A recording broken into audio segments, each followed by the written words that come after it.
like to welcome Slavoj Žižek.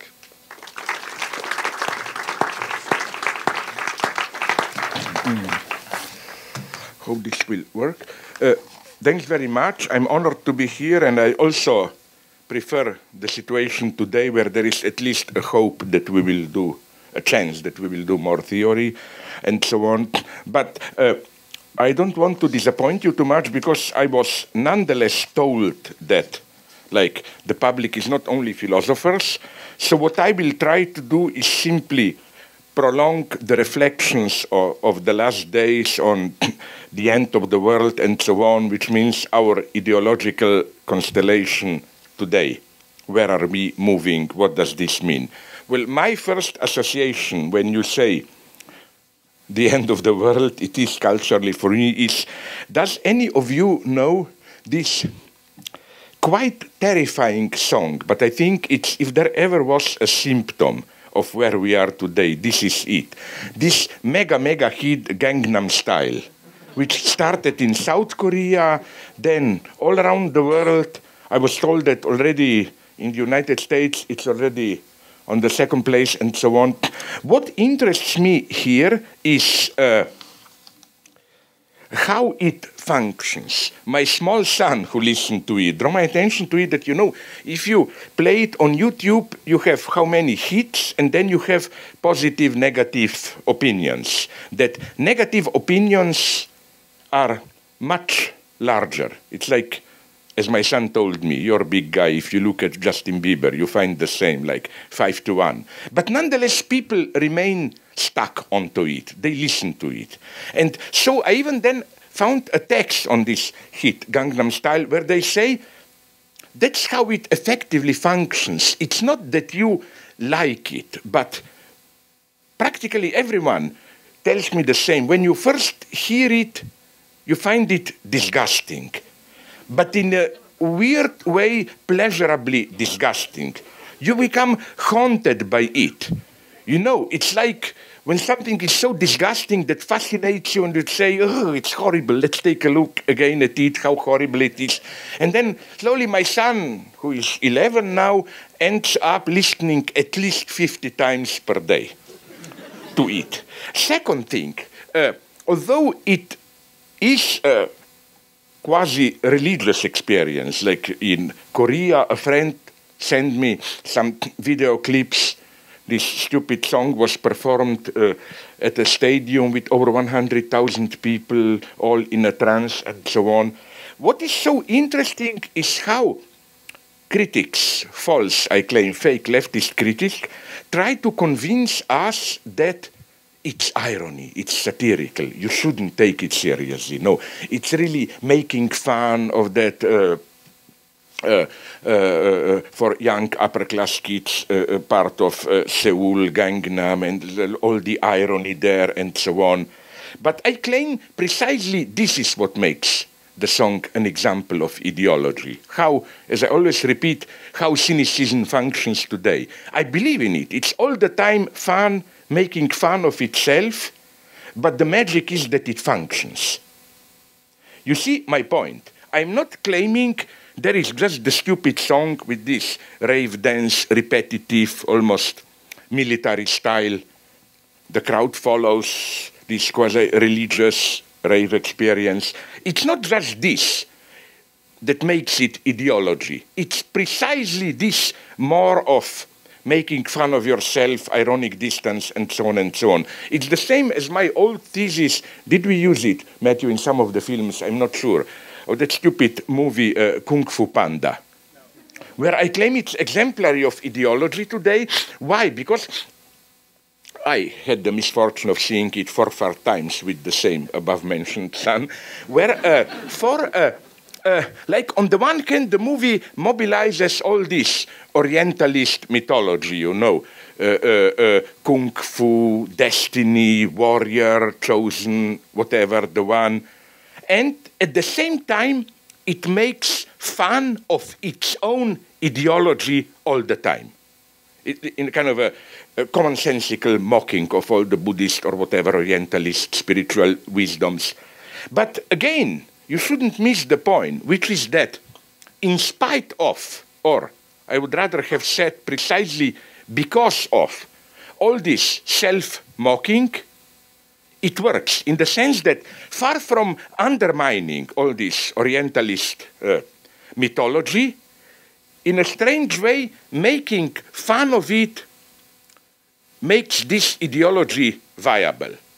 It is as if the procedure, since I am, I hope, here with people who like at least some movies, films, so it's something that was done in an intelligent way, I claim, I don't like too much the film, but this aspect I like. Lars von Trier, I hope you saw it, Breaking the Waves. Lars von Trier himself has a wonderful explanation where he says the story in itself, he says, is ridiculously melodramatic. And if the form of the film were to fit, to be adequate to the ridiculous melodramatic style of the narrative, it would have been inedible, how do you call it, ridiculous.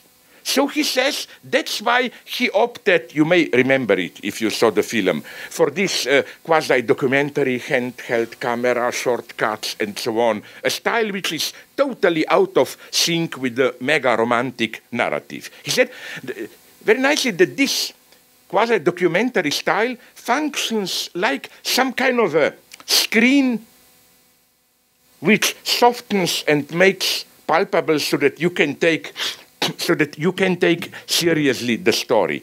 The reason I like this is that what von Trier does there is the exact opposite of the standard melodramatic procedure, where the style is often more pathetic, emotional than the content.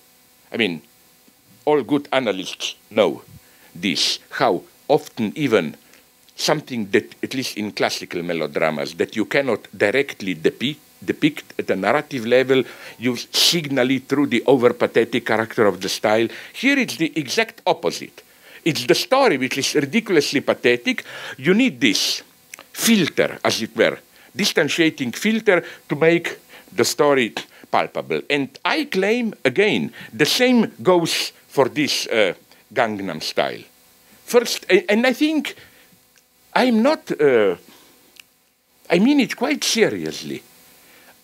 When I say that this is the way, the mode of today's spiritual experience, if you want, I'm not making fun of it. My claim is not it's a pseudo-spiritual experience. Of course, I find it disgusting, but my thesis, underlying thesis, is much more radical. It's that what if a spiritual experience itself can be disgusting, even if it's authentic? I mean, why do we automatically associate inner spiritual experience with something, I don't know, morally elevating, and so on and so on?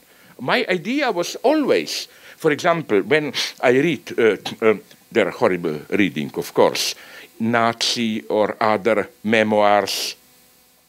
What if why automatically, if someone does something horrible in real life, organized murder, torture, and so on, why do we automatically assume that he must be somehow non-authentic, hypocritical in his inner life?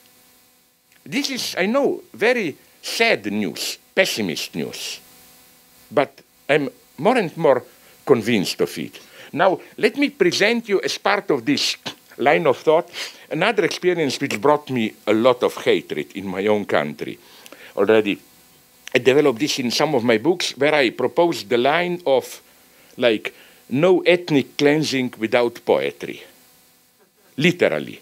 You know why I took this path? Because I got a little bit tired with this eternal motive, which you find from Levinas to Adorno, all of them, or even many generally people of culture, of blaming us philosophers. You know, the idea is political totalitarianism. For example, Emmanuel Levinas says this clearly.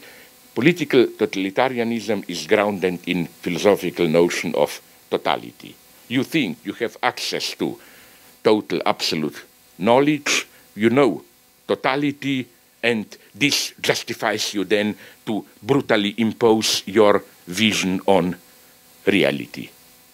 I claim, okay, maybe, although I doubt it deeply, deeply. Because if you look closely, now at a naive, empirical level even, if you look closely at most of, not even most of actual so-called totalitarianisms, you will see that the spontaneous ideology of totalitarianism is always historicist relativism, you know.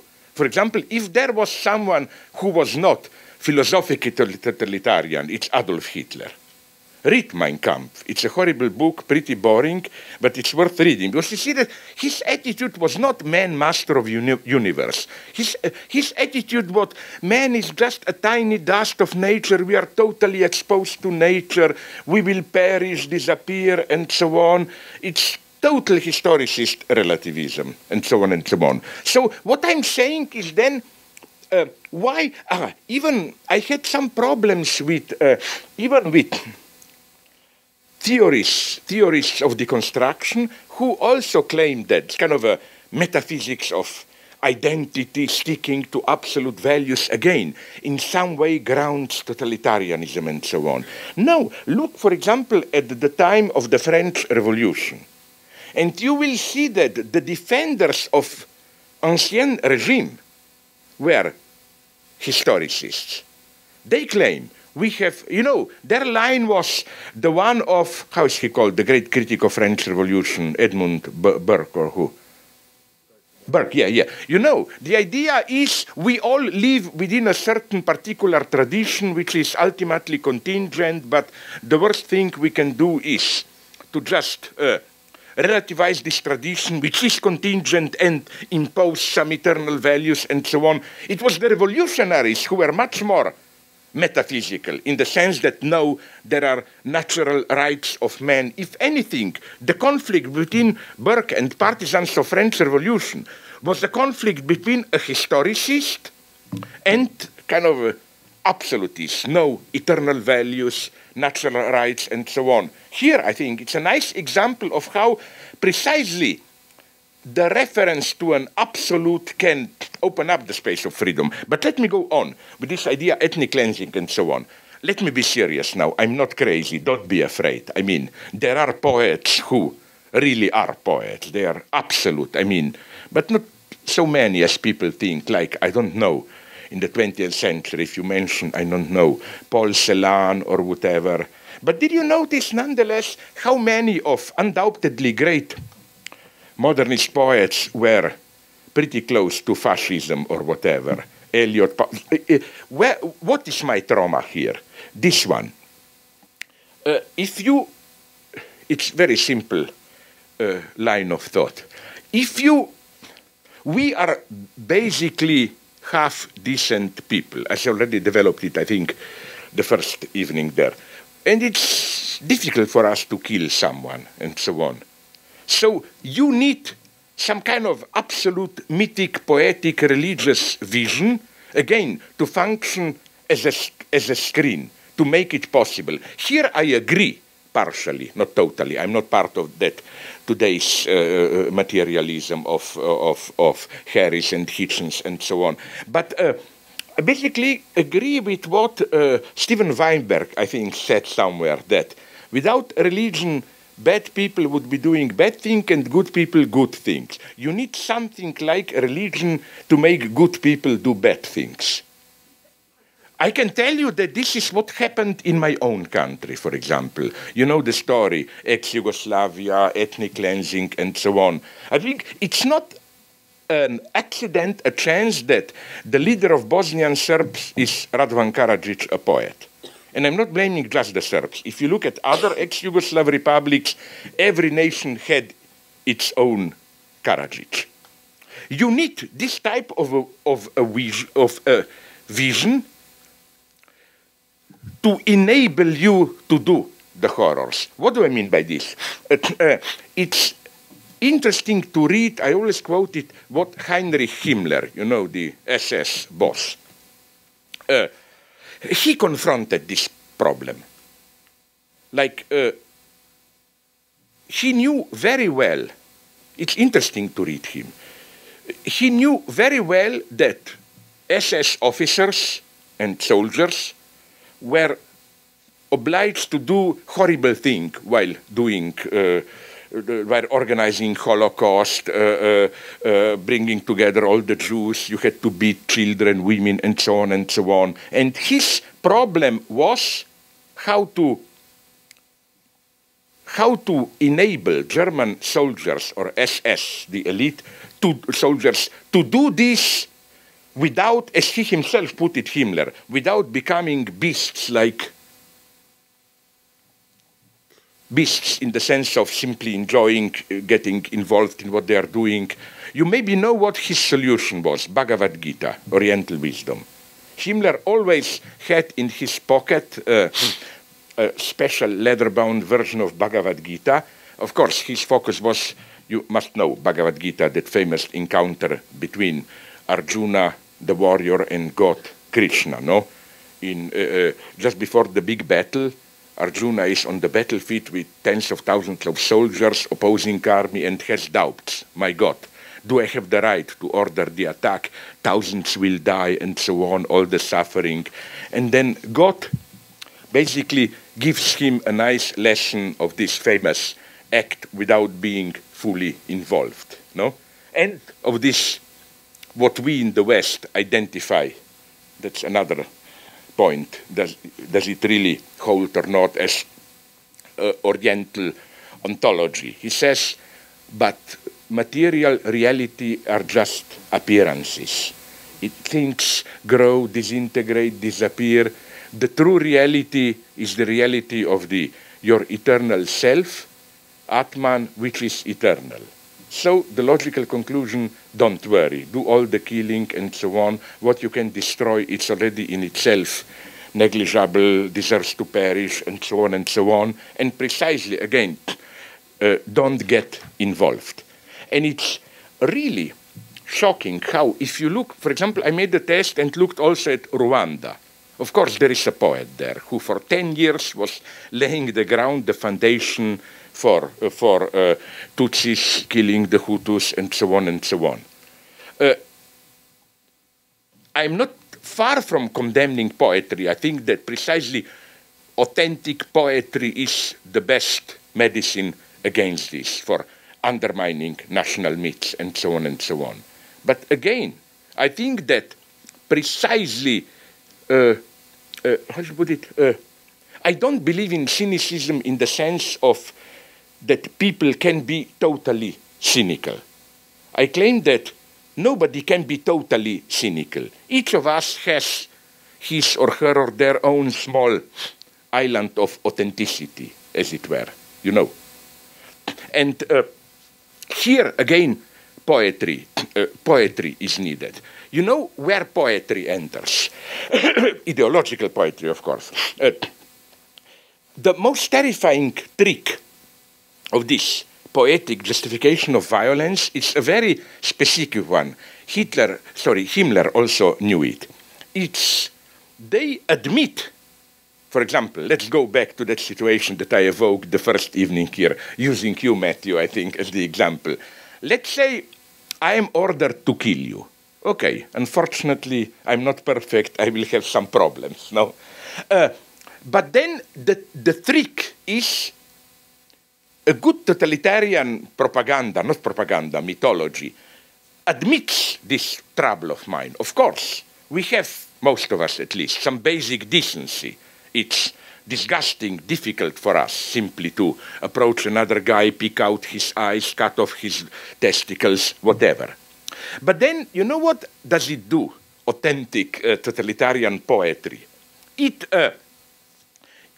redefines your very problem with doing this as an ethical problem, temptation, in the sense of, as Himmler said, most of the people can do great things for their country, even sacrifice their lives. A true hero is the one who is ready to lose his soul for the country, to do horrible things for his fatherland. So, you know, like, if I have, sorry, don't take it personally, it's just history. If I have to torture and kill you, the trick would have been to say, of course, you feel horrible.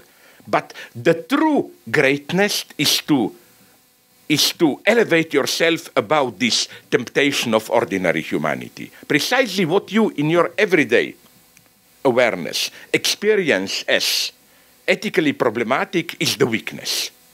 A true hero, a true ethical greatness is when, for a higher cause, you are ready to act beyond good and evil, and so on and so on.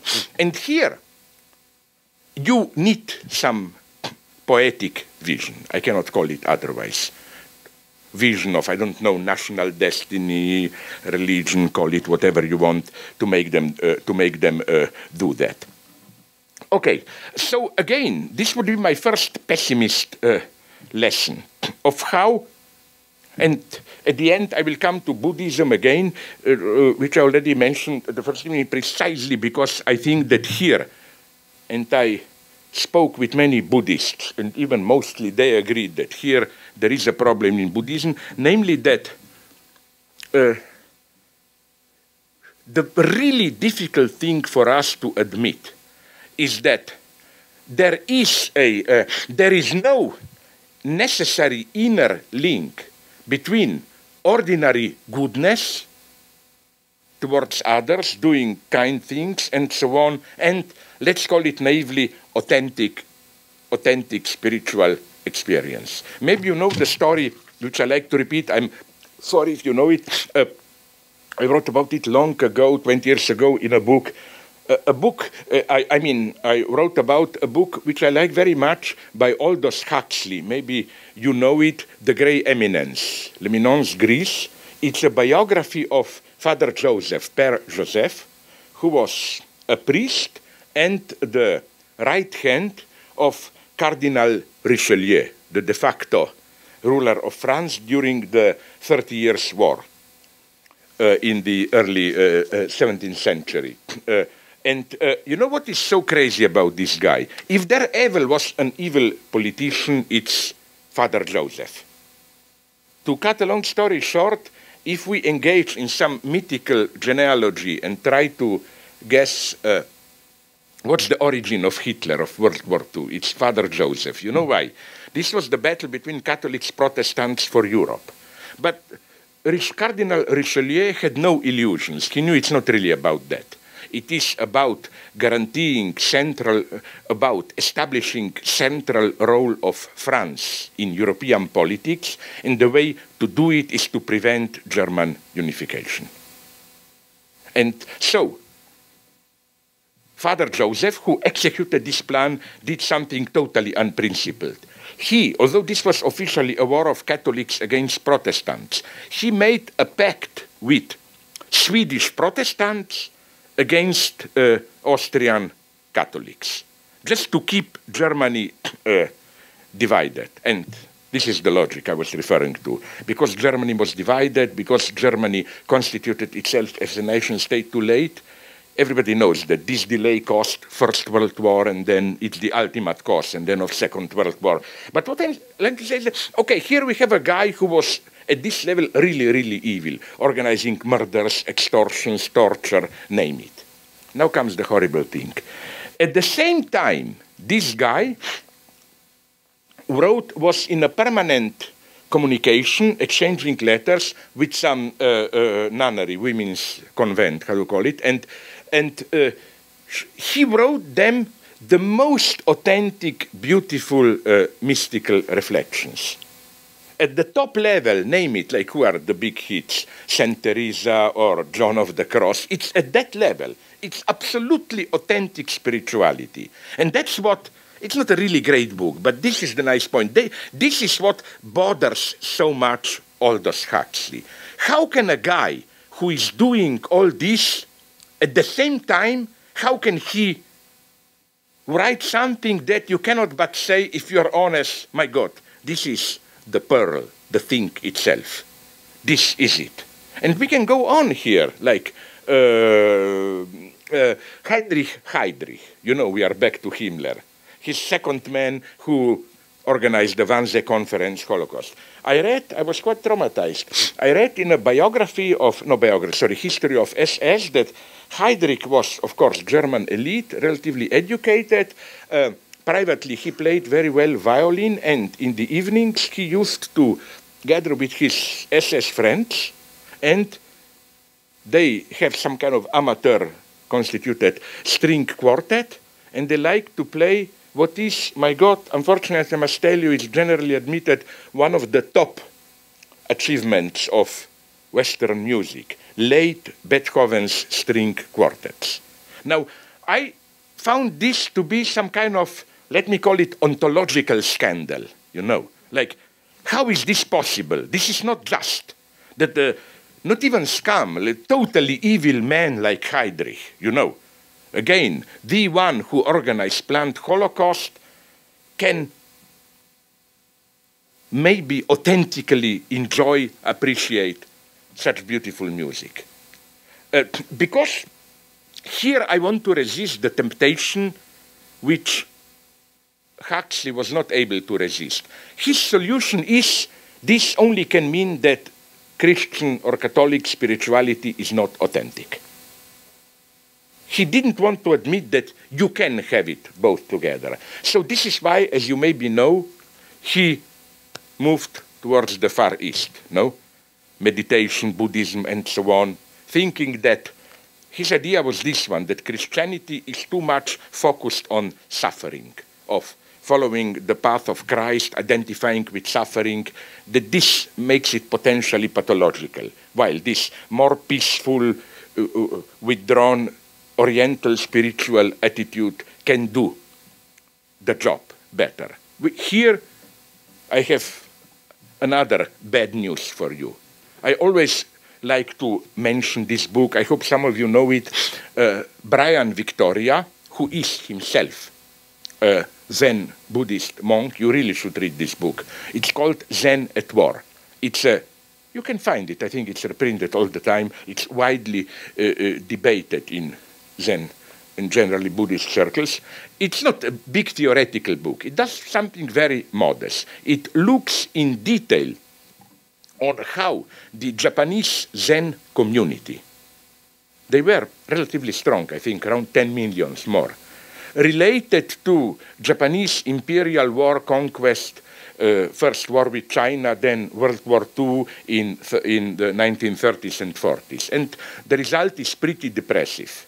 Not only they tolerated it, but apart from literally 5 or 10 dissidents, they unanimously supported the war. Not even this, but even provided tools like advices to make war more efficient. For example, now I will be really evil. I'm sorry if you already know the story.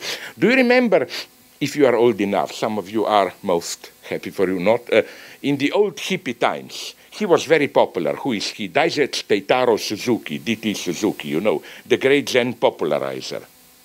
What people tend to forget, but he was honest enough to admit this, he never denied it, that in the 1930s and 40s, early 40s, he was totally supporting Japanese military imperial politics, and not only this, but even gave active advices about how to render it more efficient. For example, I quote this, I forgot which one, in 2-3 of my books, this wonderful passage from Suzuki, where he says, again, it's the same problem as I mentioned before, like imagine yourself in battle. You confront your enemy, you see him, and of course, you cannot avoid a minimum of, let's call it personalization, like you are, sorry Matthew, it's always you whom I think, when I think, let's kill a person, I think about you, don't ask me why, but like, you know, you are a human being, you have a child, all these problems. Suzuki has an answer here, it's pretty horrifying. He says, these problems remain as long as we remain stuck into this, what Buddhism describes as this samsara, the wheel of desire, false identity, when we perceive falsely ourselves as agent with a substantial self, you know, when we don't fully assume this logic of, in Indian, anatman, there is no self, just void, and so on. He says that, let's say I have a knife, I want to stab you. If I'm still caught in the world of illusion, I will find it problematic. Like, my God, I am stabbing you, what right do I have to do it? But, Suzuki says, imagine that I go through Buddhist enlightenment. Then I really assume that I have no self, I'm just a kind of totally impassive, transparent observer, and the world also, reality, loses its substantial weight and becomes just a dance of phenomena, popping up here, disappearing there. And then he says, if you really assume this existential experience, then it becomes much easier. Suzuki, provides a wonderful description. He says, it's no longer me deciding to stab you. It is, as he says, a knife in my hand as part of a cosmic dance is moving in space, and as part of the same dance, Matt, sorry, your body hits my knife and I'm for nothing in it, you know. I'm just this totally enlightened observer and so on and so on. Now, let's avoid a misunderstanding here. I'm not saying, I have immense respect for Buddhism. I'm not saying, Buddhism, theory of Japanese militarism or whatever then. I'm saying, and Suzuki, after the war, was heroic enough to admit it. What I'm saying is that it doesn't matter. It's neutral. Suzuki says this wonderfully. People just ignored this when they bought this bullshit, you know. Buddhism, holistic, organic, you are gentle with nature. No, he says Buddhism is a technique of meditation. You can be a fascist, a torturer, a Democrat, a liberal, whatever, communist, it doesn't matter. I found this really radical and great. This is a very traumatic thing to do. He accepted this irreducible gap. You can have your authentic inner experience. It absolutely doesn't guarantee that you will not be doing horrible things in reality. In some conditions, as Suzuki admits it, it may even make it easier. Because again, the moment you don't perceive yourself as agent, you are no longer fully identified with it, and so on and so on. So here I have a more general problem about where we are today. Here I have a problem with my personal friend, but we have some theoretical conflicts, Judith Butler. I don't know if I mentioned this. I appreciate her very much, but not the usual books, which are more her. For example, the books that I like by her is her first book, Subjects of Desire, which is, I think, a very good reading of Hegel. That's what I appreciate in her. She's really deep in her heart a Hegelian. And once she told me, Slavoj, you must really hate me. I said, no. You may be evil, but you like Hegel. Somebody who wrote such a book on Hegel cannot be totally evil. Then we embraced, we were friends. And the other book, The Psychic Life of Power. These are, I think, her best works, not the big official stuff. My problem with her is this one. Her general space, and I don't care here if she really meant it like that. I'm speaking about how she's perceived. Is that the enemy, quote marks, the opponent, is this patriarchal identity, whatever, and then what she's fighting for is to undermine patriarchal identity, essentialism, whatever you want, and to assert that even our most intimate sexual identity is just a result of, you know, the story of these symbolic performative rituals, which also allow then a space of maneuver. When you ironically repeat rituals in a displaced way, you gain a distance, you can undermine them a little bit. My problem here is what? It's not that I'm defending patriarchy identity or what. It's okay, nice, but what is she describing? I claim she's simply describing the predominant ideology today. I don't think our societies today still require this standard patriarchal identity attitude. You know, like each of us has an eternal essential nature or whatever and so on, what she is attacking all the time. I think that precisely what is predominant ideology telling us? It's what I like to call this enlightened Western Buddhism, you know. Society is no longer telling us, sacrifice yourself for a higher cause or what. Society is telling us something like, be truly yourself, be authentic, experiment, create yourself. Don't get stuck in one identity. Experiment, reconstruct yourself all the time. And again, all this is spiced with some kind of spontaneous pseudo-Buddhism, where the idea is don't get too attached to it, you know. Don't assume fully any identity. Always play, dance, then you get all this New Age bullshit. Remember, things are not really serious, it's a cosmic dance or whatever you want, and so on and so on. So again,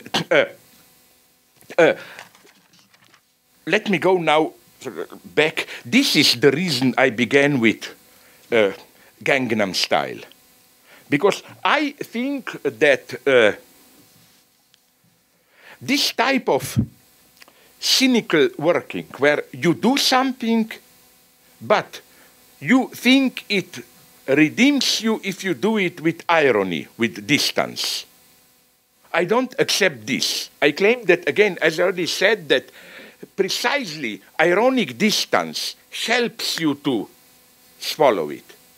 I mean, this is also part of my personal experience, where I remember when I was young, living in a socialist country, you know, there was one wonderful rumor, which is, of course, wrong for theoretical reasons, but there is a moment of truth in it.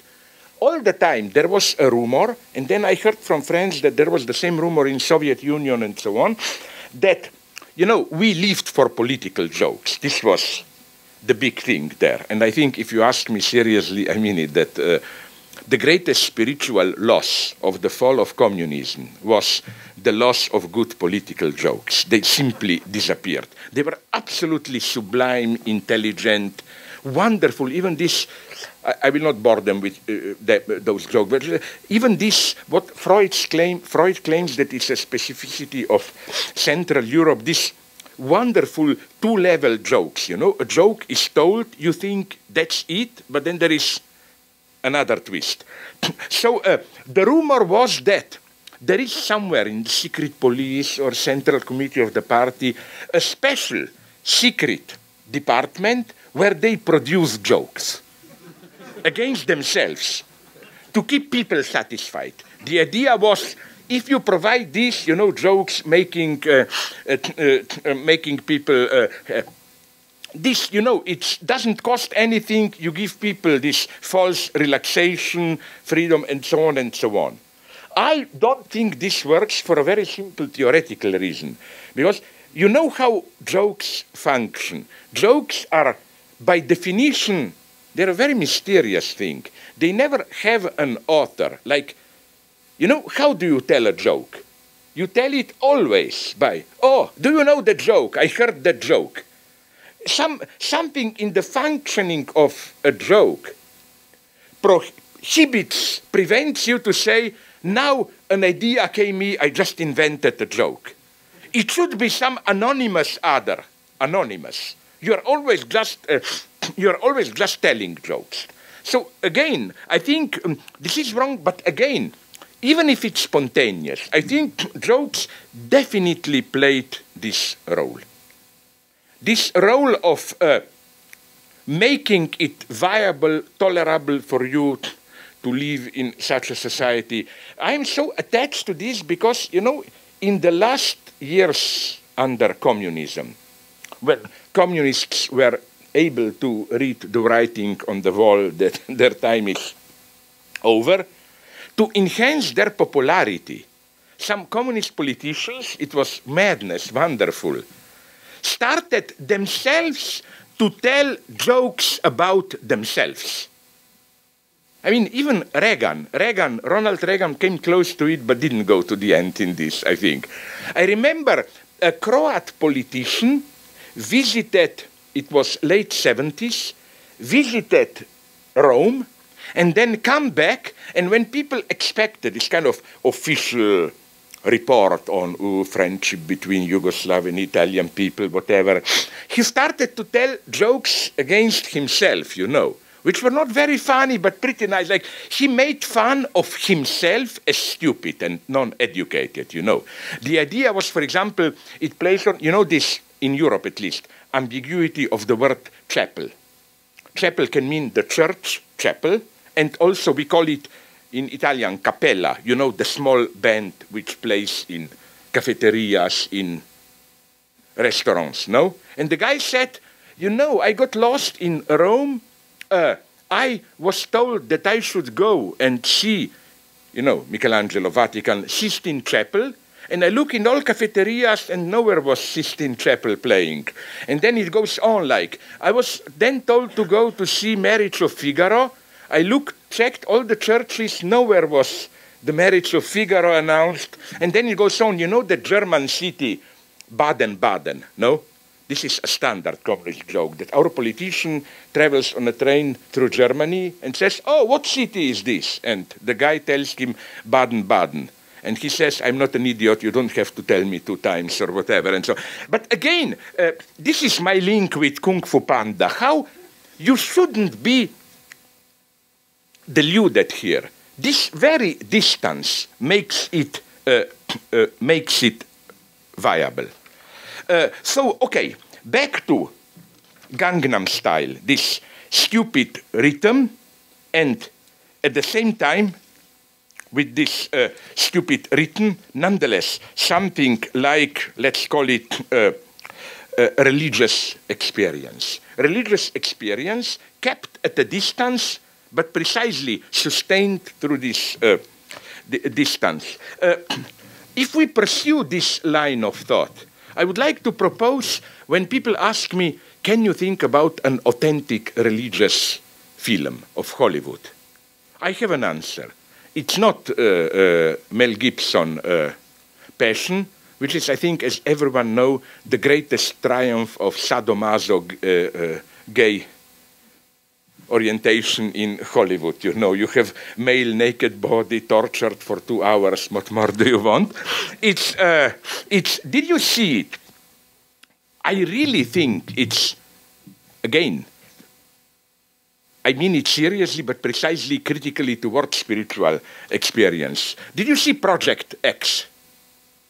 It was half a year ago, a modest film about, in a small American town, a group of three nerds, non-popular guys who decide to organize a party.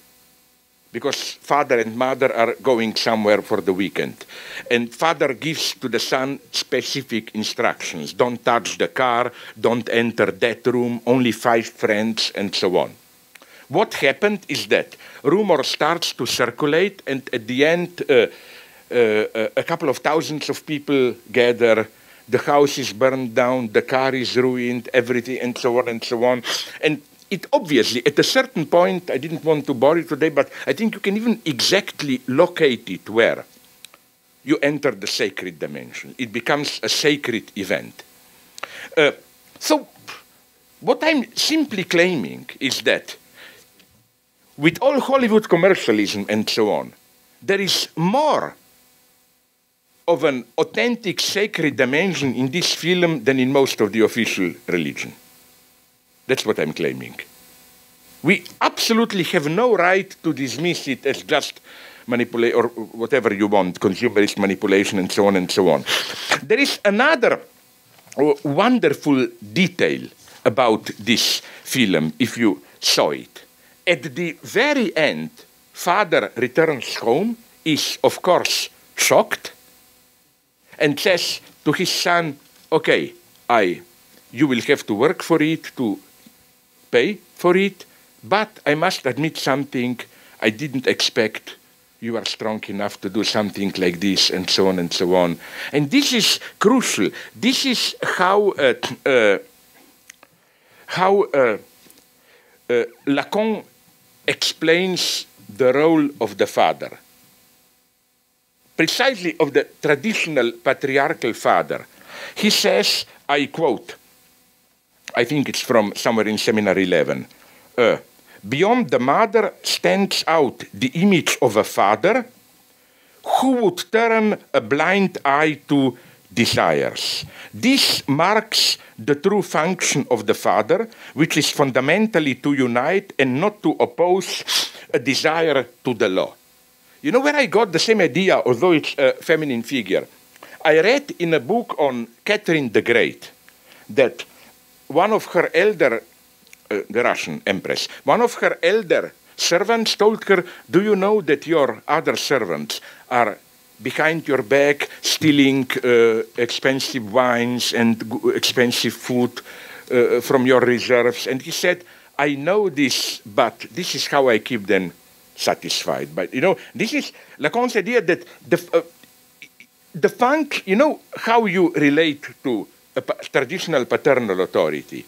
It's always a minimally naive authority. Father up there prohibit things, but then you find the blind spots where you are, as it were, not on father's radar or whatever, and you can there transgress things and so on. But for Lacan, this precisely is the function of paternal authority. So precisely, it's never a total authority. It precisely doesn't see everything and allows for these islands of transgression where you can enjoy and so on and so on. In this sense, if some of you are philosophers, Lacan had a good critical point about Hegel, you know, the famous Hegelian dialectics of master and servant, where Hegel's idea is the master enjoys, the servant works for the master's enjoyment. Lacan's point is not the opposite one.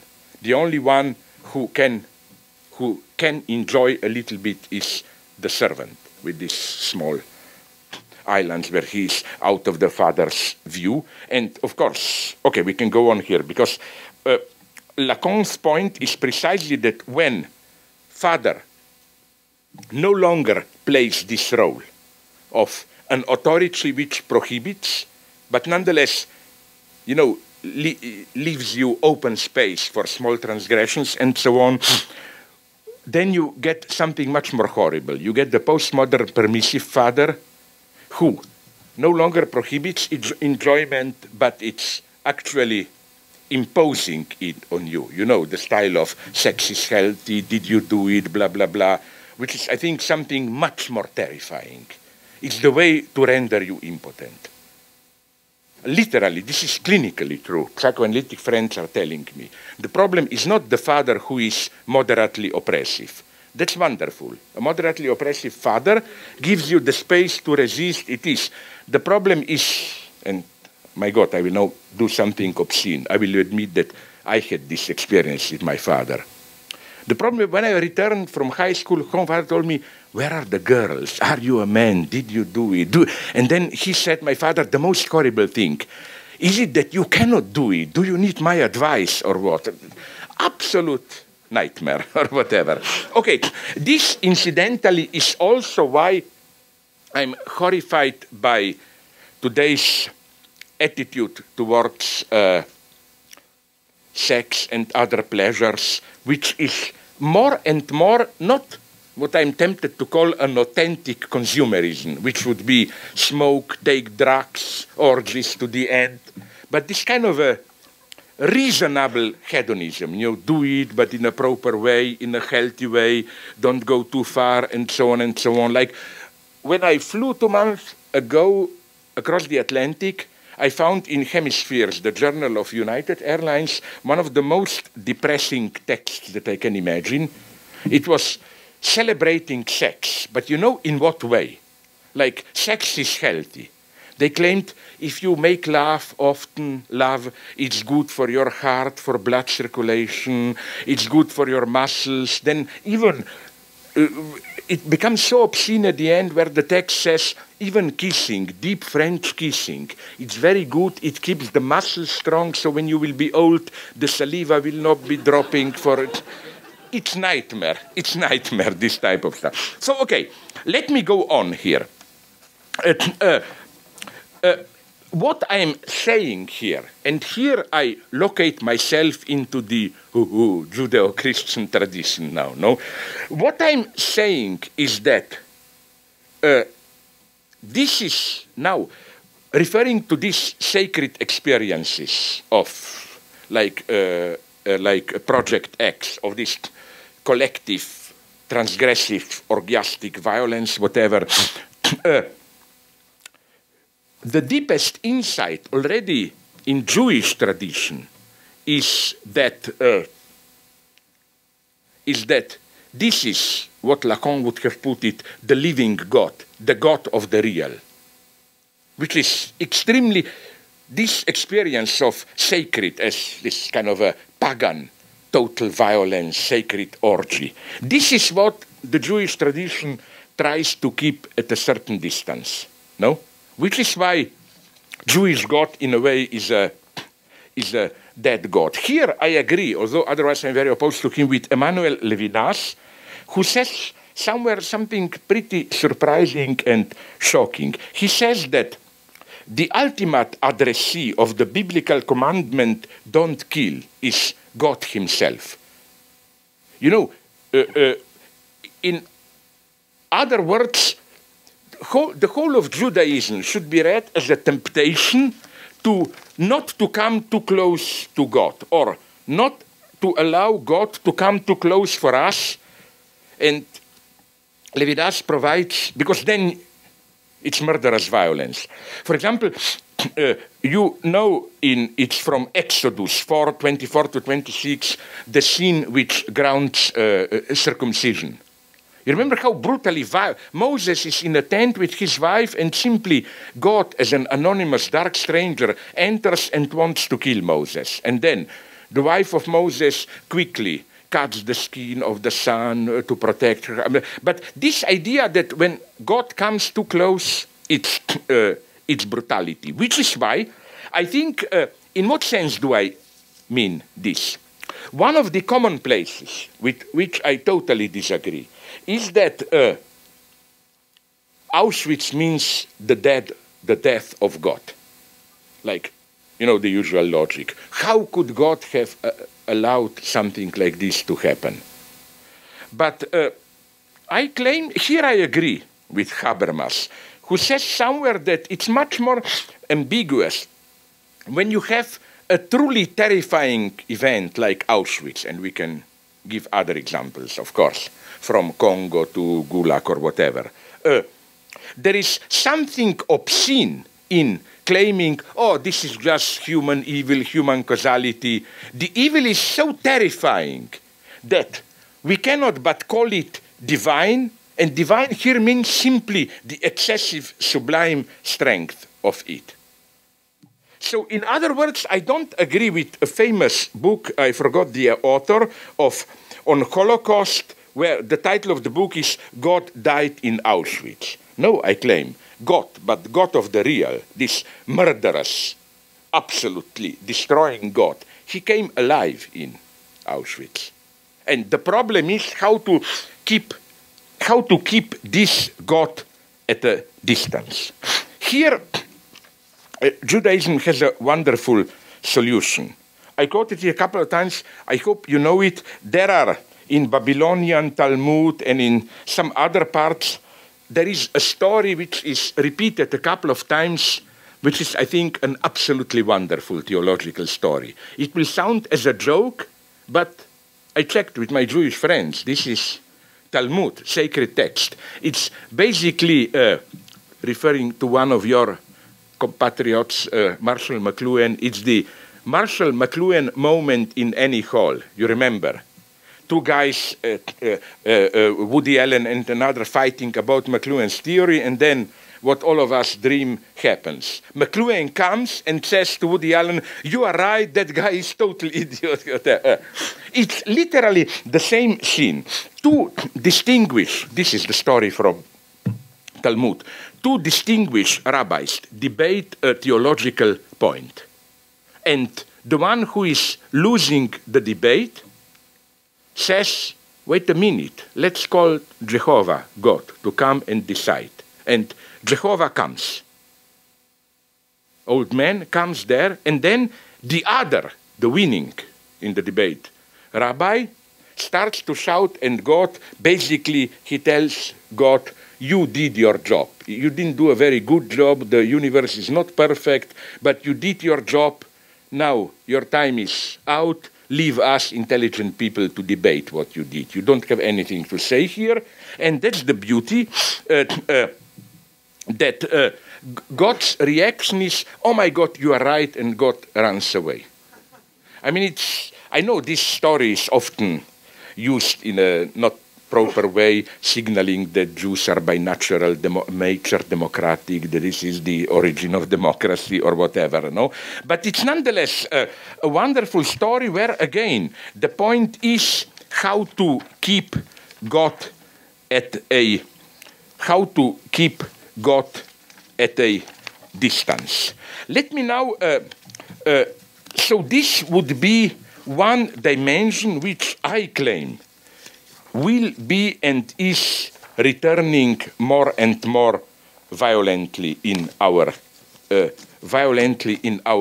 experience.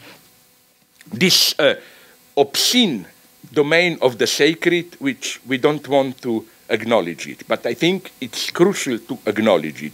If you look for the experience of sacred today, you find it in Project X more than in religions and so on. But again, it doesn't mean that I like Project X. It means that I don't think that there is something automatically, ethically noble in the experience of the sacred, as already in antiquity they knew it. You know, like, let me mention the best-known example, Euripides, Bacchantes wrote, you know, that game where you have also an explosion of murderous violence of women. Now, I think this theory is not necessarily anti-feminist. I was always very suspicious of the attempts to ground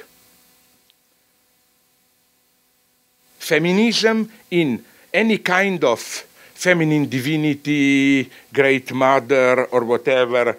I think, if anything, it's the opposite, that usually the price for this elevation of Mother Earth or whatever goddess is usually paid by real women. Like, I remember years ago, I read the description of some, I think, New Guinea, I'm not sure where, tribe, which was apparently very feminist, in the sense that the goddess, the supreme god, was a goddess, and even, to be primitive, the way their village was structured. The central temple had a kind of a vague vagina forum, and around where the house is, there was only one problem, of course. Actual women of their pride were prohibited to enter that vagina. Only men could enter it, and so on. So what I want to say, I want to give you here another example of today's ideology. It's really a terrifying one. North Korea. We don't trust the media. No, don't be afraid. I'm not saying it's really a great democratic regime or what. No, I'm saying is that there was a book recently published, a little bit naive is the book, but it's interesting because it does nonetheless, it's a correct report, I think, of the state of things, something that now, you know, the usual thing we read about North Korea is that the regime can survive because of this old Confucian ethics, paternal authority, obedience, and so on and so on. No, this book, I think, conclusively demonstrates that this is totally false. The idea is that this guy did something interesting. He really, how he succeeded years ago, he was allowed to stay there. Now, of course, he cannot enter North Korea anymore. He looked at not international North Korean propaganda, but at what, or rather, how Korean propaganda works at a local level for their own people. What's the message there? And he discovered some very weird things. That first, the central metaphor for the party and the leader is mother, not father. He claims that it's simple mistranslation where it's translated like Kim Jong-il or whatever, the father of the nation and so on. No, the term used in Korean, so the book claims, it's the head of the family, but usually in everyday language it means mother. And then this book has some wonderful, obscene details about how this works. For example, it's really a wonderful proof. This book takes the latest edition of North Korean dictionary of North Korean language, and looks at two entries, mother, father. The entry for mother is over 1 page. It begins with mother, first meaning, the biological mother who gives birth to a child, then mother as the family who takes care of the children, object of love, blah, blah. Then, of course, the third meaning, mother, in the sense of a social force which takes care of all the people, like the example here is Korean Workers' Party is the mother, like mother to Korean people and all that. It's over 1 page. Then you look at the entry father. It's 1 sentence. Father is the partner of the mother. And then he goes on and looks at official songs of party songs and claims that the most popular official party song, it's extremely obscene if you read it, is a song celebrating the party as mother and all the time openly mentioning mother's breasts, like, Korean Workers' Party, our mother, we suck all that we need, food, love from your breasts. We will never abandon your breasts. We will always cling to your breasts. It's pure obscenity and so on. Then this goes even further.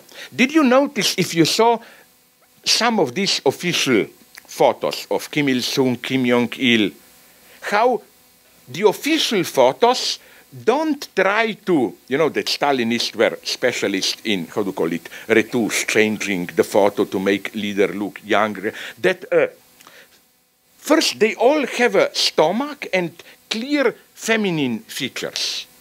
Kim Il-sung, the father and the crazy son. Now it's interesting what is now happening. This is a very strange move that all of a sudden the leader is publicly married, the third one now. You know, they show, because Kim Jong-il, they even claim it's a wonderful reading. How you remember, maybe you saw it sometimes in newspaper, the photo of Kim Jong-il, the second leader, how his hair is like waving and he has some kind of a plastic jacket, and he proves with other photos that he consciously imitates the image of ordinary Korean mother who has this cheap jacket, has to stand in line, take care of the family, and so on and so on and so on. Don't misunderstand me here. I'm not playing any type of defense of patriarchal authority in the sense of, you overthrow patriarchy, you get even worse, you know, like as if give power to feminists and you end up in North Korea. No, men are still absolutely empowered there. My point is precisely that we must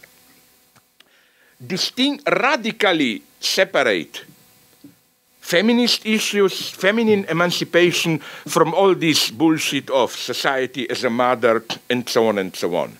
This is why I did something that some people took for a little bit crazy. I claim that maybe the time is to more emphasize what already Freud did at some point, the distinction woman-mother, that psychoanalysis absolutely does not claim what it's usually attributed to it. You know, that mother is, that woman doesn't have penis, so she gets a child who functions as a symbolic substitute, all that bullshit. No, that precisely authentic feminine subjectivity means Medea, to cut a long story short. No, I was always fascinated by Medea. I think, far from being the horrible, destructive woman, whatever, Medea is my heroine. I think maybe the time has come to pass from Antigone to Medea. I'm a little bit tired of that celebration of Antigone, whatever. No, okay, but let me go on. So again, you know, what I'm trying to tell you is this. Of course, a certain traditional patriarchal ideology is disintegrated.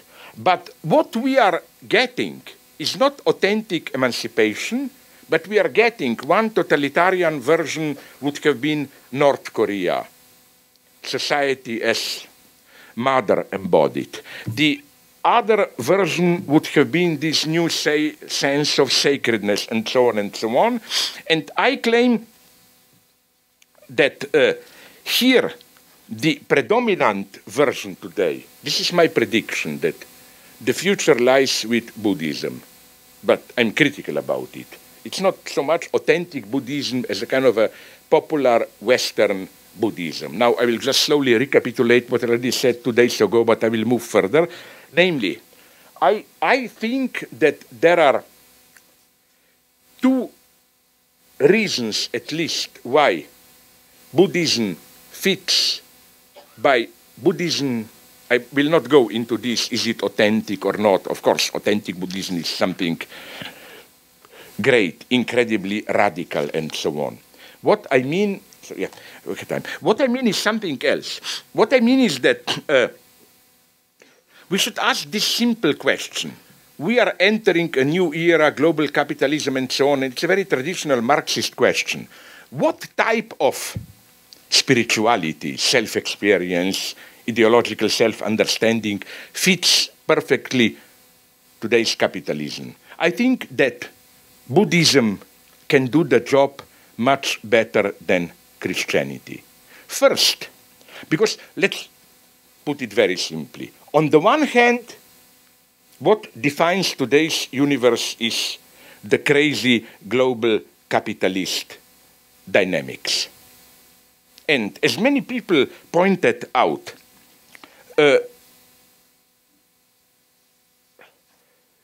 it is much, you know, I was always fascinated when you read this propaganda leaflets, whatever, which try to convince you to take a course in transcendental meditation, whatever, how the message is always a double message. The first message is, we live in a crazy world. We crave for material goods and so on. This is a false world. We are losing our true self. So don't we need time to simply step out of this crazy dance of hyperactivity to find simple inner truth, inner peace, and so on and so on. But always, always, then you find a second paragraph, which is much more cynical, and which tells you something like, in this way, with a proper inner peace and distance, you will function even better on the market, you know. Always. You know who began this? It's not even us in the West. I read somewhere that after the end of the World War II, Japanese defeat, Suzuki established, the same Suzuki, the first Zen course for businessmen in Tokyo in 1947. This idea that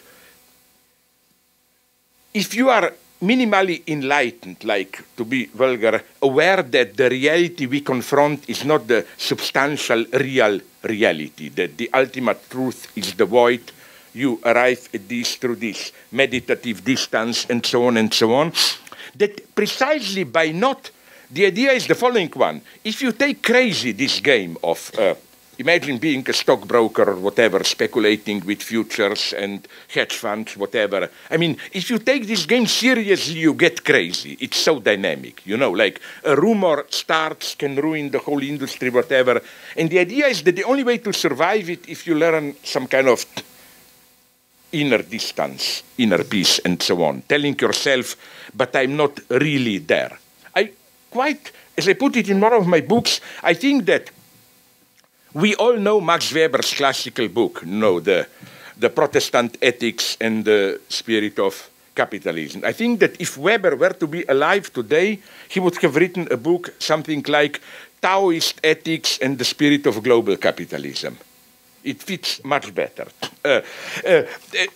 Do you know that I quoted at the very end, I'm not sure, I think it's of my ticklish subject, but I'm not sure, a wonderful documentary where you have some sociologists like Saskia Sassen and some Tibetan Buddhists, and they claim that the only way to account ontologically for the crazy experience of reality, which is proper to today's capitalism, this total fragility, like remember 2008, you think you live in a stable world, this fragility, all of a sudden reality, we know it can dissolve and so on, is to accept some kind of Buddhist ontology of there is no substantial reality, just phenomena, dancing, and so on and so on.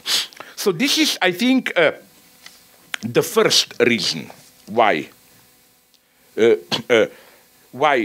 Buddhism can function much better than Western Christian traditions in enabling us to survive at everyday level, survive through a distance. This crazy dynamic logic of global capitalism. The second thing, I think, is precisely the great revolution that we are approaching, the biogenetic revolution. I already also mentioned this 2 days ago. What fascinates me is that I really think that maybe even the very definition of being human will change. Because what does it mean now for us to be human? Minimally. It means I'm a thinking being, among other things. No, it means I'm in here, reality is out there, I can think whatever I want, and so on. And as we all know, the latest result of brain sciences, but also practices and so on, is that slowly, we are not yet there. But this fundamental divide between me, my inside and outside, is breaking down in both directions. You know how from time to time you get all these stories about how they can wire your brain so that you can move objects directly. For example, you have wheelchairs for crippled people where you don't even need that Stephen Hawking's finger. You just think strongly forward because the chair moves. Because, again, it's very simple. They already can decode your very elementary orders to your muscles. And they simply read them and directly transmit them to the machine.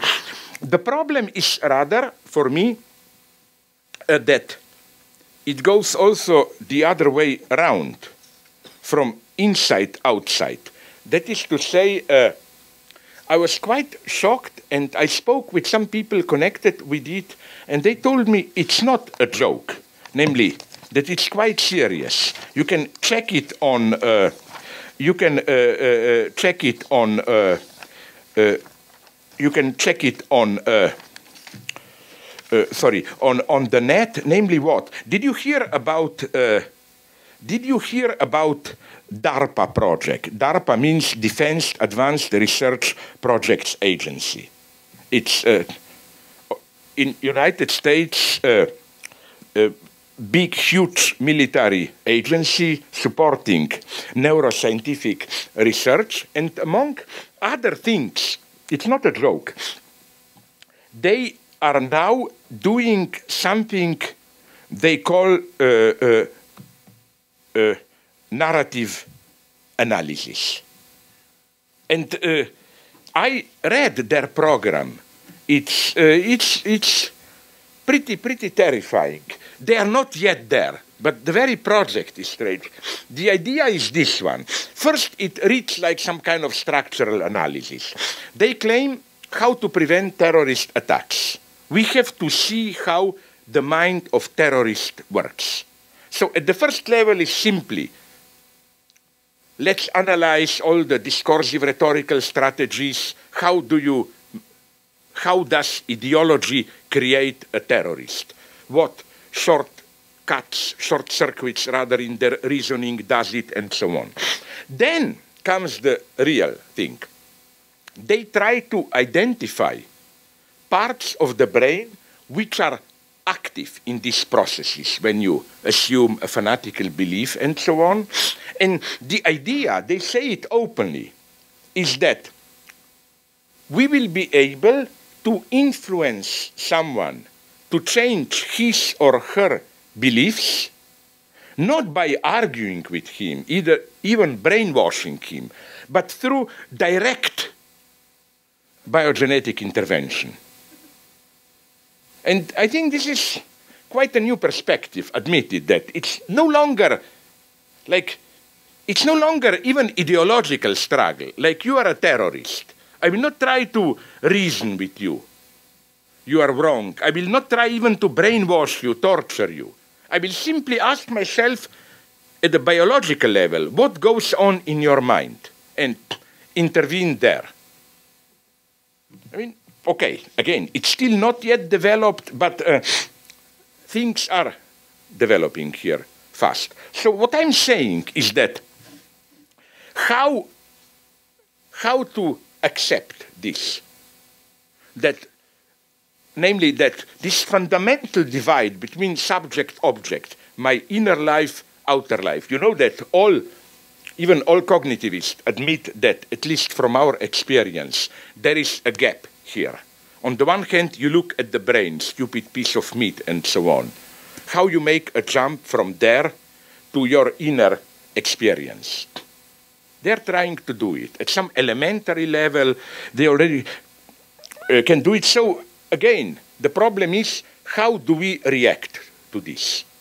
The problem is, if we accept this, that science and technology will succeed relatively soon in this radical self-objectivization, that our thinking processes, emotional reactions, and so on, will become something which we will be able to identify as neuronal processes in your brain, and then to influence it directly like that.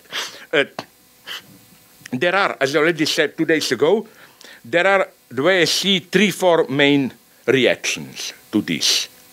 One is that we, in our immediate self-experience, are condemned eternally to live in this illusion that we are free agents and so on. You know, that we are wired biologically, evolutionary, to experience ourselves as free, responsible agents.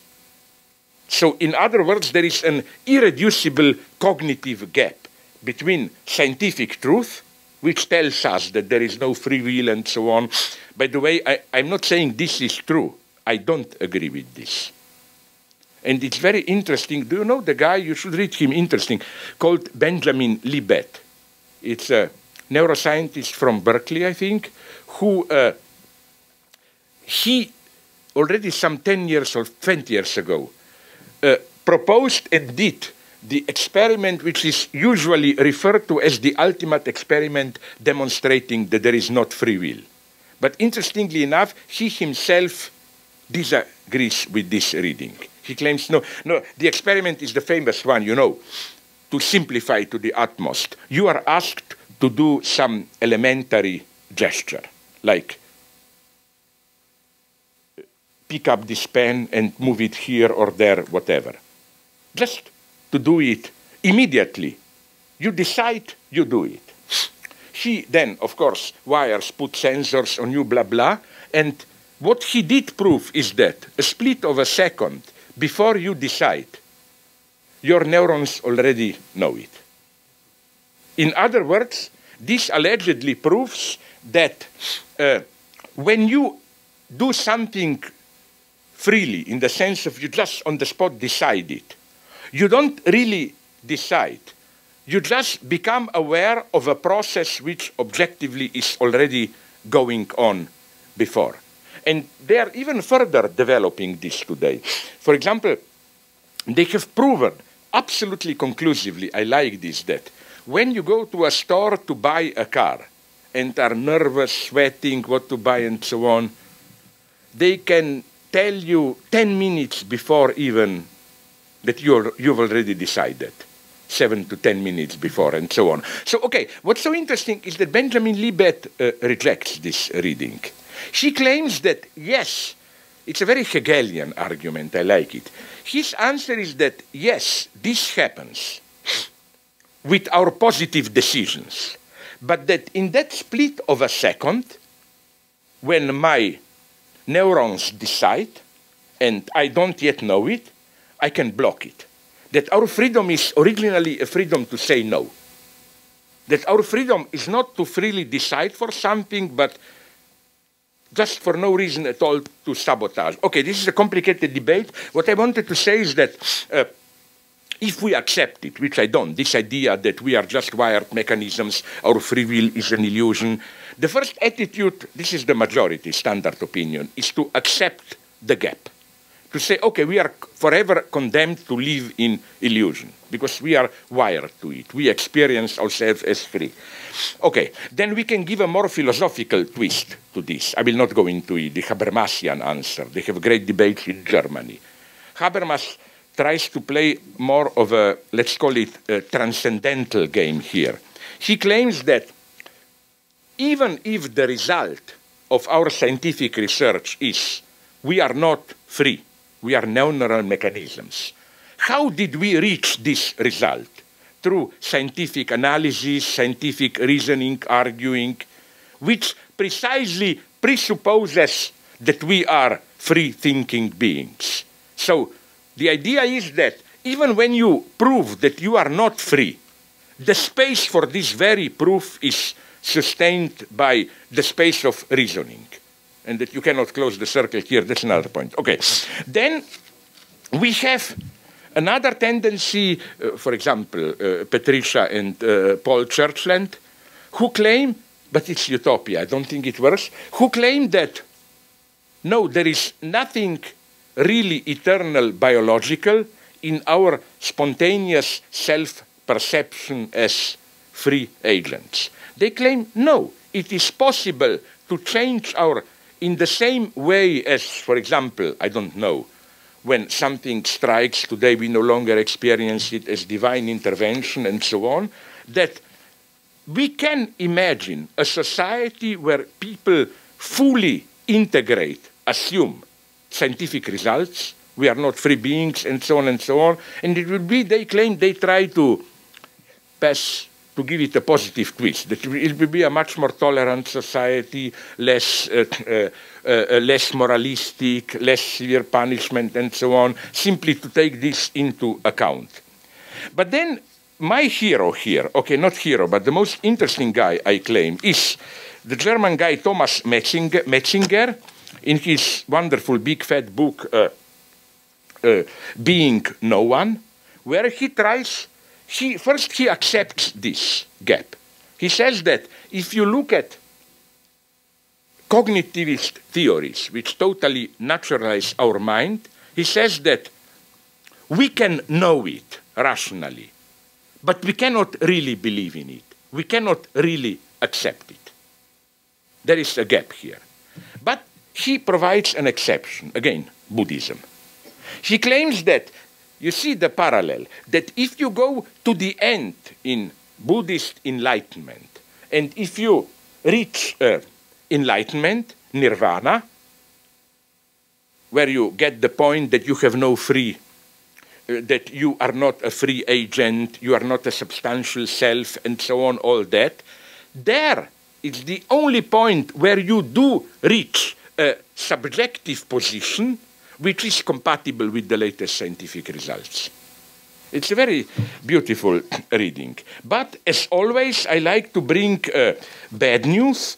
As always, I claim there are problems here. So let me conclude just a little bit with where do I see problems here. First, Buddhism is concerned with solving the problem of suffering. So the first axiom is always, we don't want to suffer. Well, here already I have problems. I think if there is a point of psychoanalysis, it's that we want to suffer, and it's irreducible. And I think that my first association here is, you know, a typical, since we are here, cinema lovers, film noir scene. You know, the typical scene is like the kind of, I don't know who, Robert Mitchum, Humphrey Bogart guy, falls for an evil femme fatale, and at the end, he loses everything, he's totally ruined, and then somebody asks him, now you know it, it was ruin.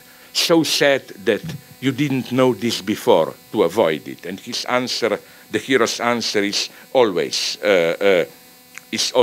no, it was worth. Even if I were to know that it will end in ruin, it was worth doing it. This idea of it's a catastrophe, but I'm ready to do it again. So what I want to say is that my first point is that Buddhism is here way too optimistic in a way, in this belief, you know, that all living beings want to get rid of suffering and so on. I doubt it. Second point, I think one of the mystifications of our Western perception of Buddhism is that we identify too much with meditation. In a very good book on reality of Buddhism, I read, it's very interesting that in countries like Thailand, blah, blah, Burma, where Myanmar now, where Buddhism is really a way of life, only a tiny minority meditates. It's not so much, meditation is more an ideal. It's like to remind you that it is possible to reach, but for a large majority of people, being a Buddhist simply means don't cause too much suffering and so on, all that stuff. Okay, but let's go on now where I see a problem with, Buddhism. Again, it's what I already mentioned. Buddhism begins with suffering. So then you slowly train yourself ethically and so on. At the end, you step out of this wheel of desire. You are no longer controlled by karma. Your acts no longer leave traces. You don't hurt other people, and so on and so on. Here, I have a couple of problems, and okay, I don't have time to go now in detail in them, but I had big debates with Buddhists who, at least, maybe they pretended this, I don't know, conceded to me that there is a problem here. Namely, did you notice this radical ambiguity in Buddhism? How, when they talk about reaching enlightenment, they oscillate between two extremes. On the one hand, the idea is enlightenment is simply a radical shift in your self-experience. Enlightenment doesn't mean anything changes in the world. It means just you radically shift your attitude. You no longer believe that you are a substantial agent, free will, and so on. You know, just this. You accept the void. On the other hand, you have a much more radical tendency that living as such is suffering, and that basically that's the idea of bodhisattva, the Buddhist saint, who refuses to enter nirvana, but although he entered nirvana, he comes back to our illusory reality, he postpones his own salvation till all living sentient beings will be saved, and so on and so on. I think, if you ask me, the origin of all the problems with Buddhism is bodhisattva. This very noble, apparently, idea of I could be there, could have been there in nirvana, but I have such loving sympathy for the suffering of all living beings that I came back so that only we all together should join it. The problem here is, I think here already the battle is lost, because, you know, authentic Buddhism for me that means that in nirvana you don't go somewhere else. You stay fully here. And you can even be active as such. For an authentic radical Buddhist, you can, when you are in nirvana, you should forget, this is already, I think, a falsification. This idea that in nirvana you are somewhere there in a trance. No, you are here with all the people, just with a different attitude, but you can be fully active here. Now, the problem, of course, is if you accept this position, what does it mean ethically? Again, I claim there is, you know, the problem that I already approached. There is no guarantee that horrible thing cannot happen. Like, this was a big shock of me. I read 2-3 books on, if there is a nightmare of a human person, this is Pol Pot. You remember, the leader of Khmer Rouge in Cambodia. Well, all descriptions agree that there was even a myth within the Khmer Rouge that he reached the highest enlightenment. He was an incredibly gentle, soft person, always inner peace, and so on and so on. So what I'm trying to say here, again, what I'm trying to say is that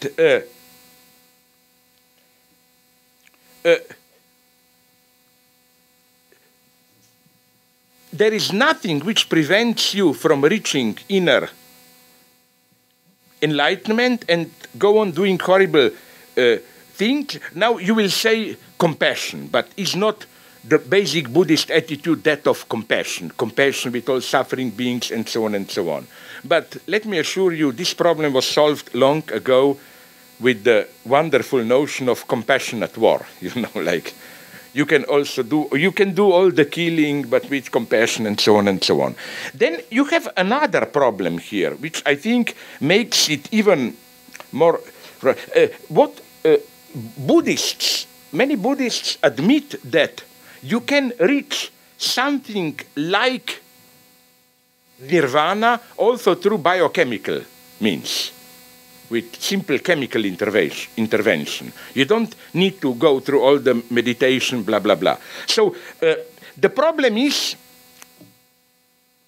doesn't this ruin, then undermine the ethical status of meditation? That is to say, is there a distinction between, let's say, real enlightenment where you meditated, worked hardly to reach it, and simply taking a pill and finding yourself in a blessed state? Owen Flanagan, a cognitivist who is also close to Buddhism, proposed what he calls here a normative exclusion cause.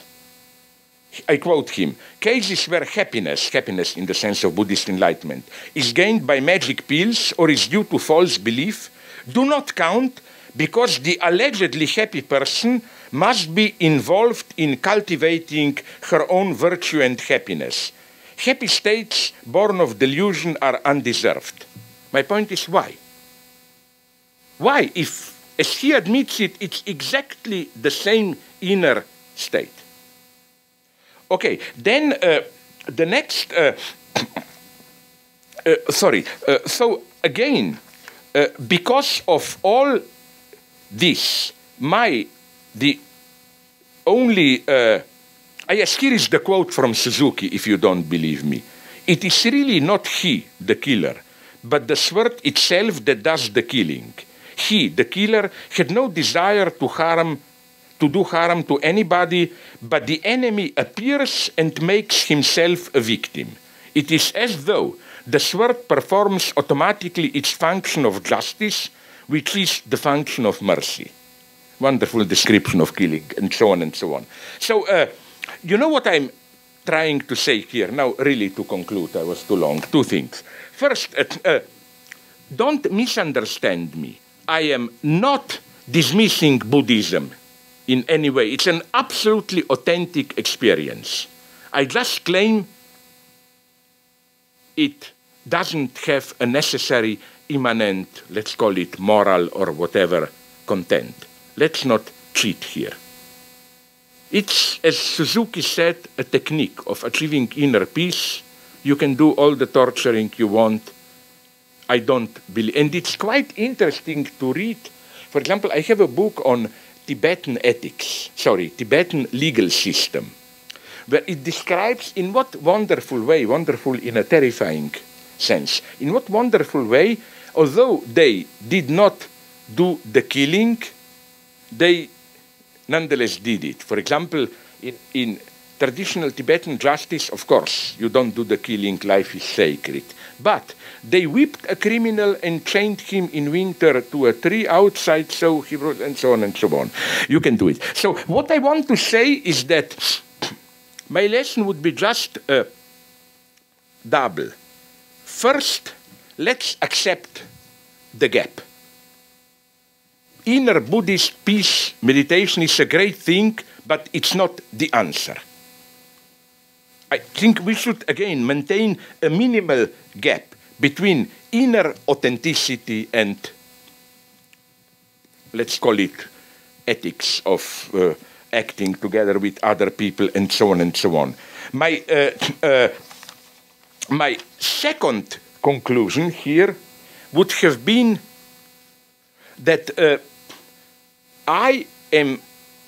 that to locate what really, I'm sorry, I'm talking in mega generalities now, what really divides East from West, if I may use these terms, probably in a wrong way, but nonetheless, is that what nonetheless I find attractive in Western tradition, it's terribly politically incorrect what I'm saying now, it's that in contrast to this idea, don't get involved, maintain an inner distance, isn't the entire Western ethics, starting with Plato, precisely an ethics of falling into, opening yourself to an encounter, like falling in love. Our Western love is not this peaceful Buddha smile. It's out there, something, and you fall fully into it. You know, this idea of fall, Gilbert Keith Chesterton, my favorite Catholic theologist, although I'm totally an atheist, of course, puts this nicely when he says that in all other religions, you have a fall, like man falls from God. Only in Christianity, God himself falls into the world, incarnation, and so on and so on. So what I'm saying is that what I am tempted to do here, but even here, I'm not sure if maybe some Buddhisms can do it. It's a very tricky point. It's, you know, at least I'm totally opposed to Star Wars Buddhism. I will stop immediately. To Star Wars Buddhism, you know, which is, you know, how Anakin Skywalker became Darth Vader by getting too identified, too much love. No, I mean, my friend Kojin Karatani, a Japanese leftist, told me that there is nonetheless a Buddhist tradition which says, no, nirvana does not mean maintain inner distance. Nirvana means fall fully into the world. In the sense of fall without reserve. You lose your ego, not by some inner meditation, but precisely you lose your ego by falling radically into the world, accepting fully the world. And even, okay, I should maybe have stopped here, but my basic message again would have been that, that maybe here there is an irreducible ethical line of division, of how I'm tempted to claim that what we need precisely today, when a kind of a false Buddhism is becoming generally accepted ontology, is precisely to advocate the fall. Not wise distance, not like engage yourself fully, step out of yourself, fall into it. I think this is, for me, the ethics that we need today. I'm very sorry I was too long, and I improvise it because this is part of the work in progress, but I am very grateful for your incredible patience. Thank you very much. You said the left needs new master signifiers. So just going back to what you were talking about with poetry and how poetry sort of animates totalitarianism, is that really what the left needs? So I'm maybe thinking about, like, what would an example be, like Phil Ochs, you know, during the 60s and 70s, he thought we needed someone who is both Che Guevara and Elvis Presley. Is this something that you're kind of thinking, that, you know, how poetry kind of leads to animating I see your point. master signifiers? No, first, let me be clear. Not every poetry. I mean, I'm definitely not saying that, I don't know, Paul Celan leads to totalitarianism or what. All I'm saying is this, that what I mean by master signifier is, again, I don't like this ecstatic left where, you know, we are all out there together and so on, in ecstatic moments of freedom. What I'm obsessed with, and this I mean with master signifier, is, but what happens the day after? Are we strong enough to impose a new order? Like, what will the new order be? I mean, for me, the true value of a revolution is not those ecstatic moments where there is 1 million people on the square. That's easy to do. What interests me is what happens the day after. Because, you know, at some point, things, as we put it, return to normal, not functioning. And how will the changes be felt there? And this is all I mean with the master signifier. Master signifier is here simply the name for a new order, if you want it like this, you know. Like, and here, again, I see a big problem. It's as if even,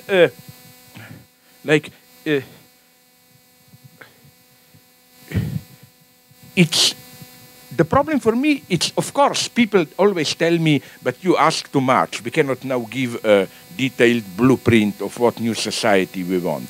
But I'm not talking about this. I'm talking much more fundamentally about the basic blueprint of what are we striving for.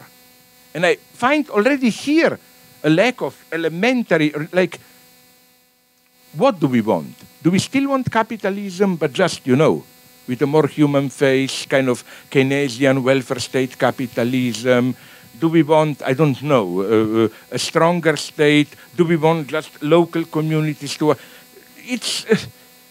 It's pretty frustrating, this. And this is not just an abstract problem. For example, it was a clear problem in Greece when Syriza, the radical left party, almost won the election. It was incredible. I was asking them, I met the guy, Tsipras, the leader. Okay, if you win, what will you do? Apart from these negative gestures, like reject austerity measures and so on. What will you do? Will you, like, nationalize, not nationalize? And it's pretty frustrating at this level. And I don't think, because, again, the answer I get is, I want too much. We cannot talk about this now. Okay, but I think we should. Because exactly in Greece and in some other countries, you know, we cannot say, oh, there is time, we will see when we come there. No, we have to think now about possible alternatives and so on. And I'm here even a pretty tough guy. Like, I think that the thing that we should abandon, this is very evil what I will say now, is this the true secret dream of the 20th century left. Neither Stalinist communism nor social democracy, but this idea of non-representative direct democracy in local communities where, you know, transparent, non-representative. This works at a local level, but in order for this to work at a local level, you have to have a very efficient global organization. How will you do that, and so on? Here I find such a lack of even imagination. Like, take the big hit, Negri Heart. At the end, when they approach this problem of both first two big books, that is to say, Empire and Multitude, all of a sudden, San Franciscus is quoted and you get some kind of a mystical vision, you know. The way I see it is that the question, I don't like this, all this Deleuzian micro-local metaphorics of where the enemy is the big molar whatever organization and this local networks and so on. No, I think we will have to reinvent precisely large global organizations, how to do that, and so on and so on. I'm not a total pessimist here. I think that one reason to act is, when people tell us, but you cannot really change it. My answer is clear. My answer is, but things are already changing. Are we aware how quickly we are leaving behind this even standard bourgeois progressive capitalism? If we allow things to go on the way they are going on now, I think in about 10, 15 years, maximum 20, we will live in some kind of new authoritarian world which we will not even recognize and so on. Even going towards the new idea of the human, the old idea of human subjectivity is disintegrating and going towards that. Yeah, that's my point here. Yes, that my point is not to paint some dark picture, we will be neuronal automata and so on, but it's an open field of a camp. We have to confront the problem. What I don't agree is, for example, the Habermasian solution, which is basically a very conservative solution. No wonder that Habermas co-wrote a book, not really co-wrote, they just published together texts. With whom, my God? With Ratzinger, today's Pope. Yeah. And his Habermas's solution is a negative gesture. It's saying, since it's dangerous to play with our brain, since it limits our freedom, we should set up a limit and we should not do it. And here, it may interest you, like I had a big debate with some bishops even in Munich or Vienna, I forgot, years ago, and I asked them, you remember, now I'm referring to this standard Catholic argument, we shouldn't mess with our brain, I mean, do all these biogenetic psycho effects, because in this way we lose our responsibility and freedom. Man is not just a machine, man has an eternal soul. But I also always have here an absolutely naive counter question. If you, not you, but if you are, Catholic, whatever, Christian, you believe that you have an eternal soul, isn't it that then the logical answer would have been, I don't care, do whatever you want with my brain, you cannot touch my eternal soul. If they believe that we have an eternal soul, why then are they so afraid of me, if I'm an evil scientist, messing with your brain? Do you know, incidentally, that there is the only good Christian answer that I got here? It's a wonderful one. It's the radio apparatus answer. They claim it's a nice way out. That think about our brain as a radio receiver. We do have an eternal soul, but our brain is tuned to the good radio station to receive message from the soul. If we play through biogenetics with our brain, we will mess it up. It will no longer be able to. I don't think it works. But you see my point. I think we have to accept the challenge here. I mean, I'm just, otherwise it will be horrible. We will have new and new revolts like we have them now, here in Greece, Europe, whatever. But then the result will be nothing, just more and more frustration. Okay, so you've already killed me off about 4 or 5 times this weekend. This is the reason why. I'm going to cut you. I know what you are longing for. When you're already dead down, in typical Hollywood fight, when the bad guy wins, when the guy is already down, you kick him the last time into the head, So I have to do that. We have another question over here. Tying last night's screening into today's talk, I was just wondering if you were aware of, you talk about David Lynch a lot, I was wondering if you were aware of his whole engagement with transcendental... Unfortunately, I am, yes. The same Howard Stern also practices it. I didn't know about Howard Stern, but I know his idea is that if you get a certain, it's almost like what Stalinists called the jump from quantity to quality. That if you get a large number of people meditating together, it must be at least 10,000, then it will unleash some energy, and so on, Mm-hmm. I know, but it's... what surprised me at a different level is how often David Lynch even he really must be some kind of unconscious genius who really doesn't know how he does it. For example, what is for me the absolutely supreme, most painful scene from Wild at Heart? You remember that traumatic scene where Willem Dafoe, who plays Bobby Peru, the bad guy, harasses Laura Dern. You know, not physically, but just intrusive, like close to her and with that disgusting mouth whispering to her, say fuck me, say fuck me, say fuck me. You remember what then happens? Finally terrorized, she says, fuck me, and you know, it's such a vulgar, you know what he does then? He steps back and says, oh, thanks for the offer, but not today, I'm not in the mood, maybe another day, thanks. The point is that precisely by treating it, precisely by not raping her, paradoxically, he humiliates her even more. And okay, in a book, Lynch on Lynch, he is asked, how did you come to this scene? And he gives a totally stupid, like, oh, it seems a good line to say, I don't know what it means. He really doesn't know what he is doing, I mean, no? So, but this is often the case with artists. I am not saying, let me be very careful here, I am not saying we had a good Lynch doing movies and a bad Lynch involved in all their Buddhist stuff and so on. Maybe somehow, and we often have with great art this paradox, that somehow in order to do a good product, you need the most stupid or naive ideology. Things are very paradoxical here. Often, and this is what always interests me, how illusions are sometimes necessary, even stupid illusions, no? But yes, I am aware of that, yes.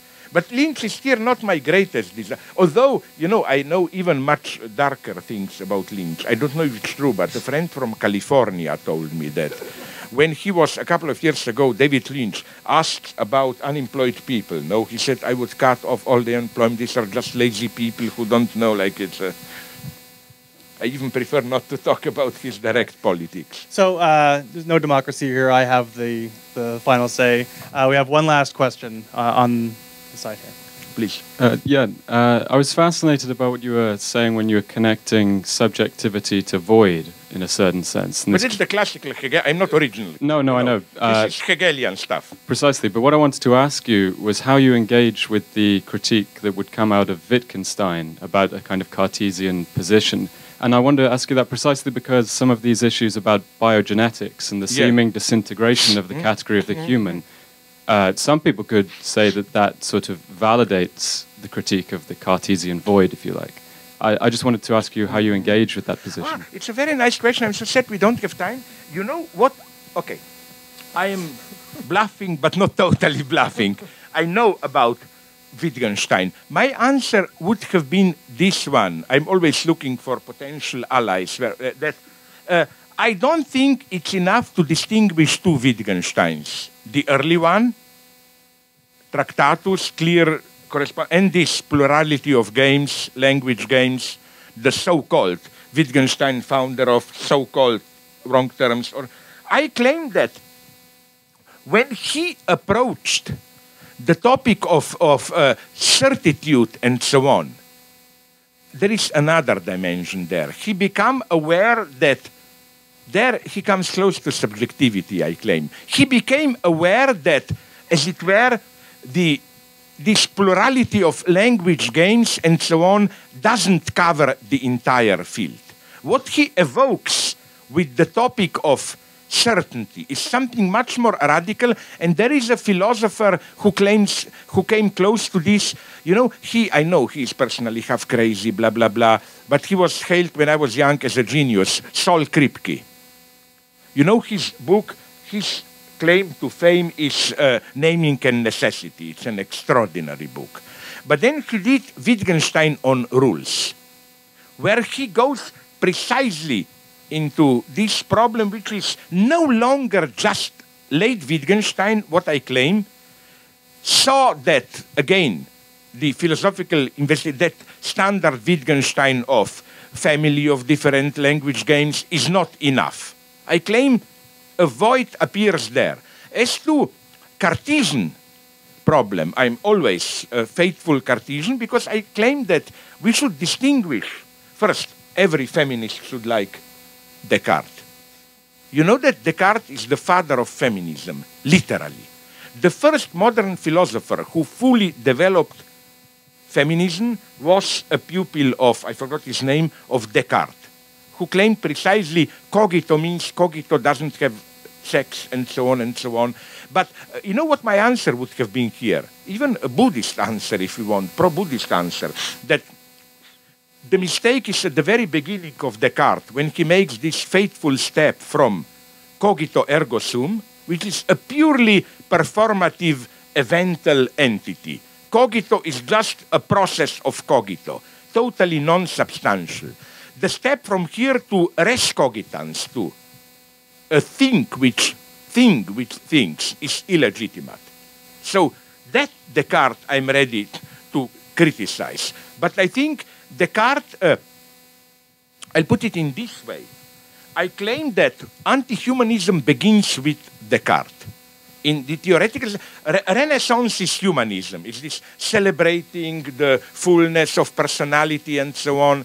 But the lesson of all radical modern philosophers, Descartes, Kant, Hegel, is no.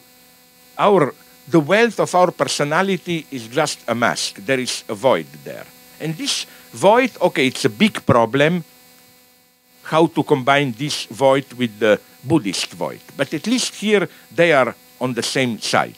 So again, I think that in contrary to what sometimes Michel Foucault seems to claim and so on, I think that this transcendental tradition of modern philosophy is absolutely anti-humanist. It's not human being. The wealth of human being is the mask of a void.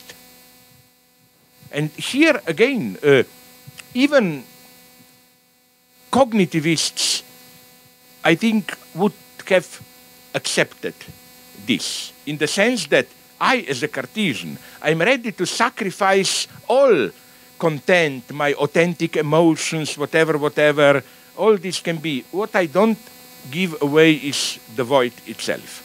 And it would be interesting to, I don't have time now, sorry, I talk too much, to, I'm far from thinking that all cognitivists are stupid, if I put it in this way. There are many who are stupid, plainly stupid. Like, I'm sorry to tell you, Steven Pinker is plainly stupid, I think. He simplifies it so much, says stupidities, but already with Daniel Dennett, often Dennett is stupid when he wants to do a big general image, like in Consciousness Explained, when he explains the origin of religion. But when Dennett uses specific example, makes points, and so on, he can be very intelligent. So what I'm claiming is that intelligent cognitivists do things. For example, I read dozens of books.